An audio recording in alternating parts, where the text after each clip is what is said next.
Then was Jesus led up of the Spirit into the wilderness to be tempted of the devil. The Lord, being baptized by John with water, is led by the Spirit into the wilderness to be baptized by the fire of temptation. Whoever thou art then, that after thy baptism sufferest grievous trials, be not troubled thereat. For this thou receivest arms to fight, not to sit idle. God does not hold all trial from us. First, that we may feel that we are become stronger. Secondly, that we may not be puffed up by the greatness of the gifts we have received. Thirdly, that the devil may have experience that we have entirely renounced him. Fourthly, that by it we may be made stronger. Fifthly, that we may receive a sign of the treasure entrusted to us. For the devil would not come upon us to tempt us, did he not see us advanced to great honors. The devil's snares are chiefly spread for the sanctified, because a victory over the saints is more desired than over others. Why did Christ offer himself to temptation? That he might be our mediator in vanquishing temptation, not by aid only, but by example. He was led, not against his will, or as a prisoner, but as by a desire for the conflict.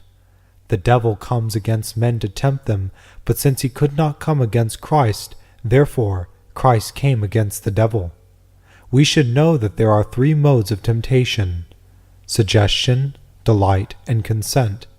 When we are tempted, commonly fall into delight or consent, because being born of the sin of the flesh, we bear with us whence we afford strength for the contest. But God, who incarnate of the Virgin's womb came into the world without sin, carried within him nothing of a contrary nature. He could then be tempted by suggestion, but the delight of sin never gnawed his soul, and therefore all the temptation of the devil was without, not within him.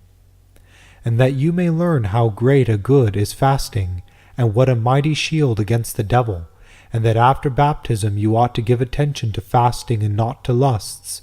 Therefore Christ fasted, not himself needing it, but teaching us by his example. And to fix the measure of our quadragesimal fast, he fasted 40 days and 40 nights. Therefore we also in the season of Lent, now as much as in us lies, afflict our flesh by abstinence. Now, let us shortly review what is signified by Christ's temptations. The fasting is abstinence from things evil. Hunger is the desire of evil. Bread is the gratification of the desire. He who indulges himself in any evil thing turns stones into bread. Let him answer to the devil's persuasions that man does not live by the indulgences of desire alone, but by keeping the commands of God. When any is puffed up as though he were holy, he is led to the temple, and when he esteems himself to have reached the summit of holiness, he is set on a pinnacle of the temple.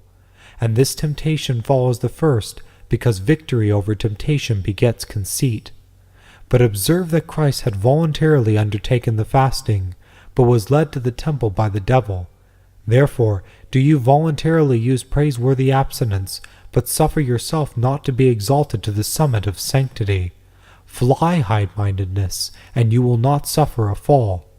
The ascent of the mountain is the going forward to the great riches, and the glory of this world, which springs from pride of heart. When you desire to become rich, that is, to ascend the mountain, you begin to think of the ways of gaining wealth and honors, and then the prince of this world is showing you the glory of his kingdom. In the third place, he provides you reasons, that if you seek to obtain all these things, you should serve him, and neglect the righteousness of God. When we have overcome the devil and bruised his head, we see that angels' ministry and the offices of heavenly virtues will not be wanting to us. From the Cantina Aria of St. Thomas Aquinas, St. Matthew, chapter 4, Saints Chrysostom, Hilary, Augustine, Jerome, and Gregory.